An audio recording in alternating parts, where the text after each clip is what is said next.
trusted in injustice. Hello and welcome to my garden and the dinosaurs who live there. We're on the 11th of January and I am about to sow my first lot of sweet peas. I can't really imagine a garden or an allotment plot for that matter without sweet peas. They're just the flower that keeps on giving. They've got a wonderful scent. Some have got a higher scent than others, but most of them have an absolutely wonderful scent.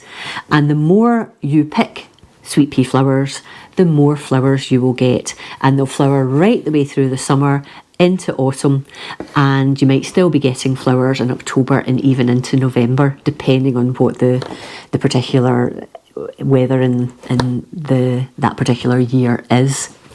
So no, fantastic flowers. They'll attract pollinators. They can be quite a focal point because they are climbers, most of them, and so you'll set up teepees or trellises or whatever, so taller structures to grow the sweet peas up.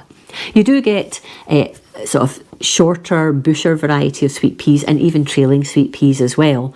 But the majority of sweet peas you'll see will be the sort of growing variety that will climb up structures. So they can be used to make quite a focal point in your garden or on your allotment plot as well. So there's nothing really not to like about sweet peas in my eyes. So I'm going to be sowing sweet peas today, and I'm also going to be sowing sweet peas in February. So I'm sort of staggering the sowing a little bit to see if I can stagger the harvesting later on in the year, so that maybe I'll get even a longer harvest of the sweet peas. Now the sweet peas that I'm sowing are annual sweet peas. You sow them, you grow them, you harvest them, and they die and don't come back the next year. Now you can potentially sow perennial sweet peas in the autumn in the UK, overwinter them, and then the following year they will give you flowers. But for the flowers, the seeds that I'm sowing them in the same year that they'll flower, and then they'll die. You can get perennial sweet peas though, and perennial sweet peas will come back year after year, and they will climb up structures and so on. However, they don't have a nice scent. Well, they don't have a scent really, or certainly not anything compared to the annual sweet peas. But having perennial sweet peas is a good way of having a sort of regular year-on-year flowering plant that comes back, that can, act as a good backdrop within your garden for a particular floral growing area. So I'm going to be sowing 3 varieties of sweet pea today, 2 that I've bought in and 1 from saved seed from last year. The first one that I bought in is a sweet pea called High Scent. It is a white sweet pea. And High Scent is, I suppose it does what it says on the packet. It'll be a lovely, highly scented sweet pea. The next one I'm going to be popping in is called Mumsy, and it's a very sort of blousy, cerise pink almost sweet pea. So look forward to that. And the last one is seeds that I have saved from last year. I'm calling them Tillicootery Mix because of the area that they have grown in. And so they're a mix of different colours. I can't remember the varieties that I had. I bought in some and I grew some, although a lot of mine were eaten by mice last year. So yes, my mix. I've got other sweet peas that I'll be sowing next month, and I'll show you those next month when I do that.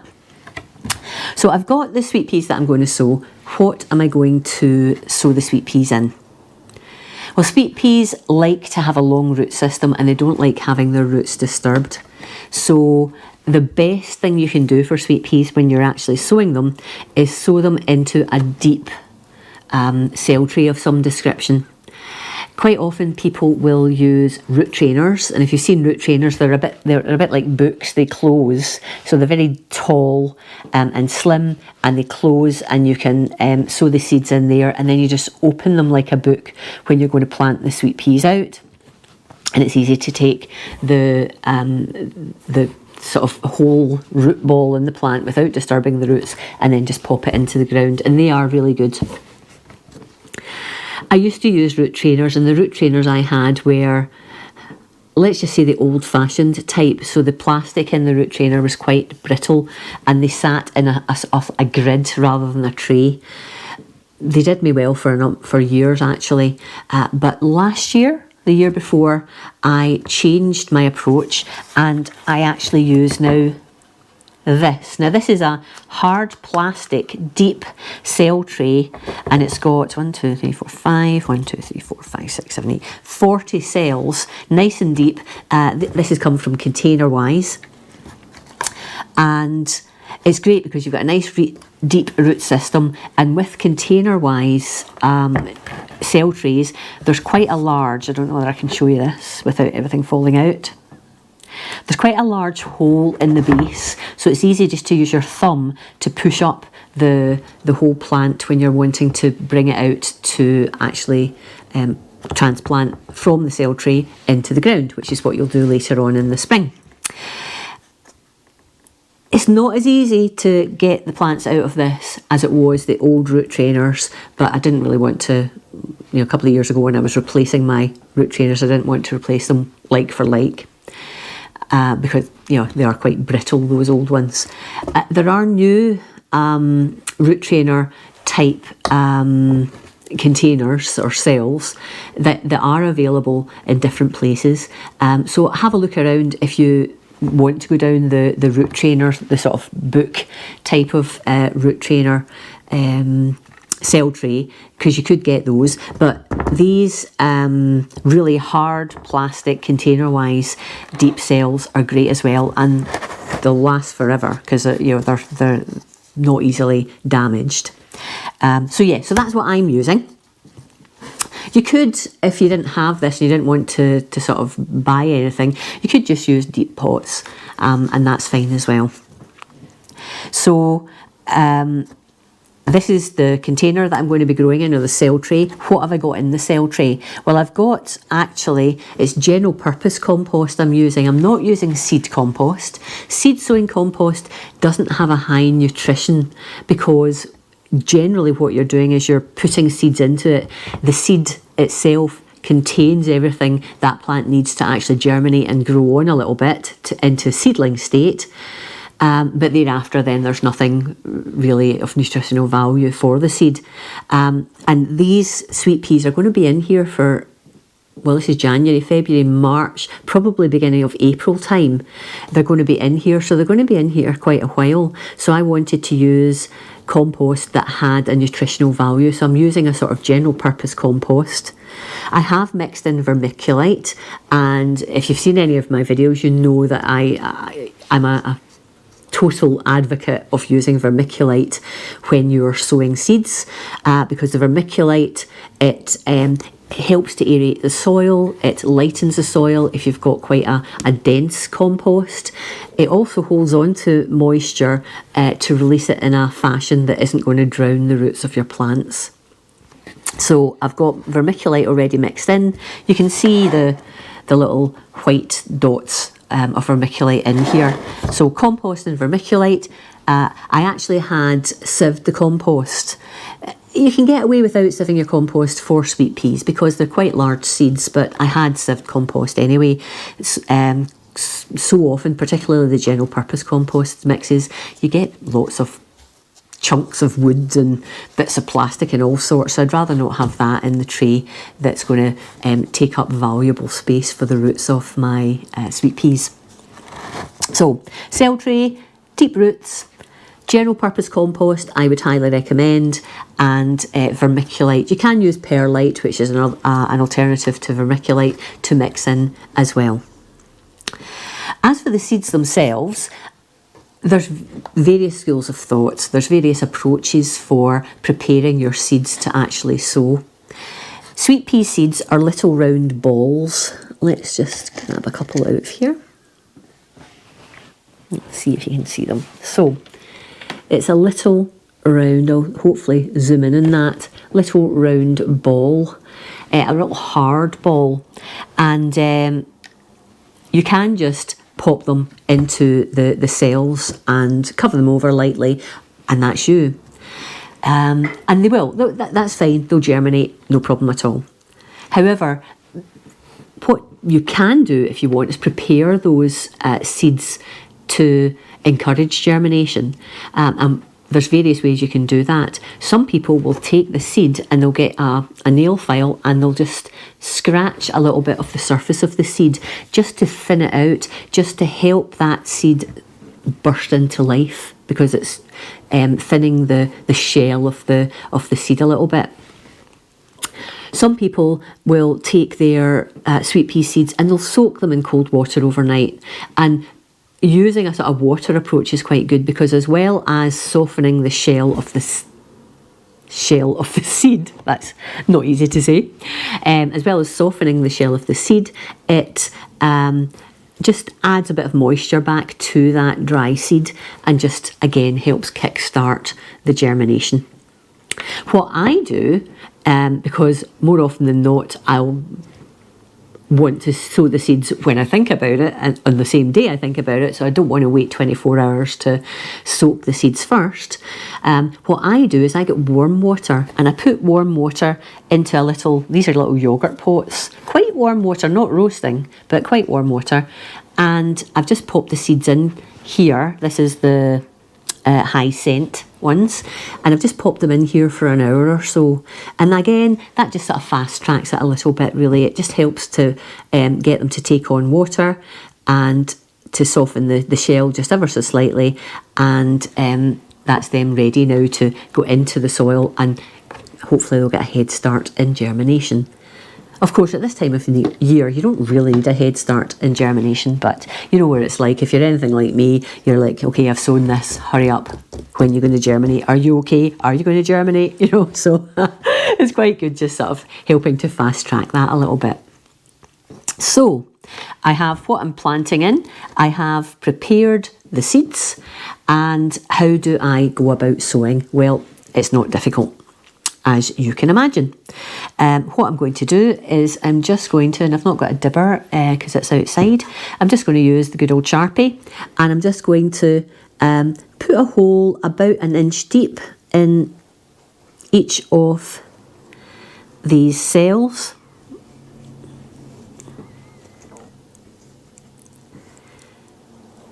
And I'm going to drop the seeds into the hole. Now, I usually pop a couple of seeds in. You could just put one in if you want, but I think just having a couple of seeds, there's still plenty of room in these cells to grow them on. I think that's probably going to be enough.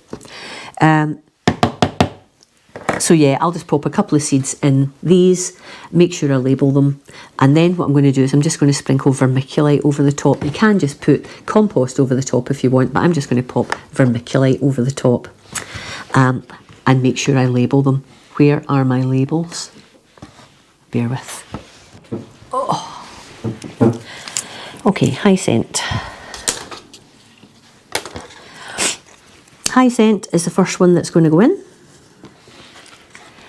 You don't get that many seeds. How many does it say? 25 it says. We'll see. I'm just going to get rid of the water without pouring the seeds out. You could use a tea strainer or something. Right, so here we have 2 seeds. Pop them in. Pop them in.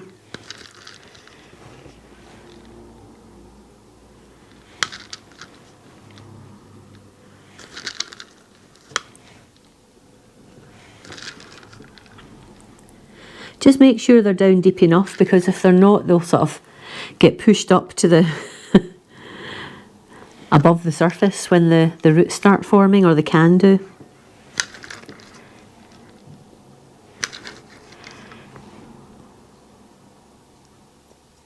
Right, so that's 2, 4, 6, 8, 10, 20. So I've got a little bit more than 25 here, I think. Bump. That's 24. 25. No, 25. I did get 25. Yeah. So, that's Mumsy in, and that's gone up to here. So now what I'm going to do is I'm going to start, sorry, no, that's Hyacinth in. Now Mumsy, I'm going to start Mumsy here. And again, I'm just going to,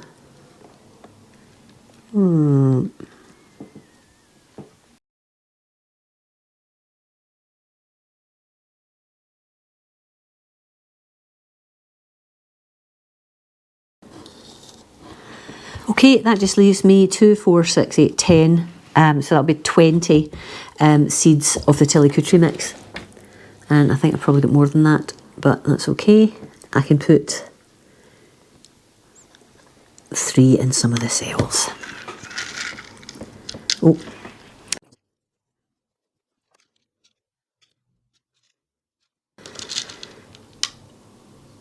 Okay, I've got some left, so I will get another cell tray on the go for these spares, because now that I've wet them, they really will want to grow on. Right, vermiculite. Vermiculite. Here it is.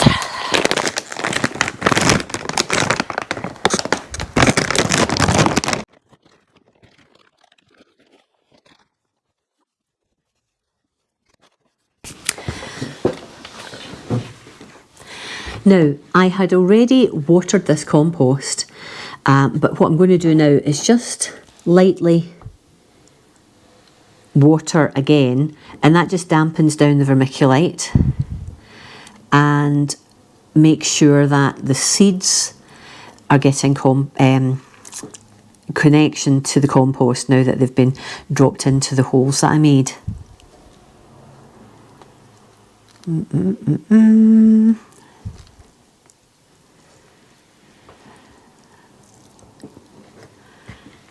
There we go. So, what I'm going to do with this now, well, you could take this out to a greenhouse, a polytunnel, a grow house, even a cold frame, and just, you know, pop a lid over it, a propagator lid over it, and they will grow on, germinate and grow on happily like that. You need to watch out for rodents. Last year I started mine off in the polytunnel, and I had the Perspex lid on top of the tray here, so it was nice and it, you know, kept out mice, etc. at that point. But as soon as we started getting germination consistently and they were growing a little bit bigger, I took off the lid, and almost overnight they were annihilated. At the root, at the base, they were all nibbled, and any remaining seeds were eaten from underneath. So unless you want to just feed the mice, you need to be careful about where you're growing these on, and yeah, hopefully you can protect them some way, maybe in a hanging bench within a polytunnel. I've even heard one gardener uses an old hamster cage, or an old hamster cage that you can put over the plants or the seeds in the cell and the young seedlings, and that will keep, if it keeps hamsters in, it's going to keep mice out. So that's also something to consider. Me though, I'm indoors. We've had some really icy cold weather, so I'm actually going to pop this on a windowsill. I'm still going to put the propagator lid on, pop it in the windowsill, and I'm going to grow them on inside for the first few weeks, and then I'll gradually transition them out to the grow house when they're a little bit bigger and able to withstand the the outside world. I will come back to you with another video on what to do once the seedlings start growing, because there's things that you might want to do to encourage the growth of your sweet peas if you're wanting to make them bushy, or maybe you're not wanting to make them bushy and you're just wanting to grow 1 or 2 main stems with your flowers. Okay, well, I think that's me divulged all the important information for you for sowing and starting off your sweet peas. If you've enjoyed this video, please give me a thumbs up. I'd love to hear how you grow your sweet peas and when you're sowing them. So pop that in the comments below. It would be great to hear. For now though, I'll call a halt and I will say bye bye for now. Bye.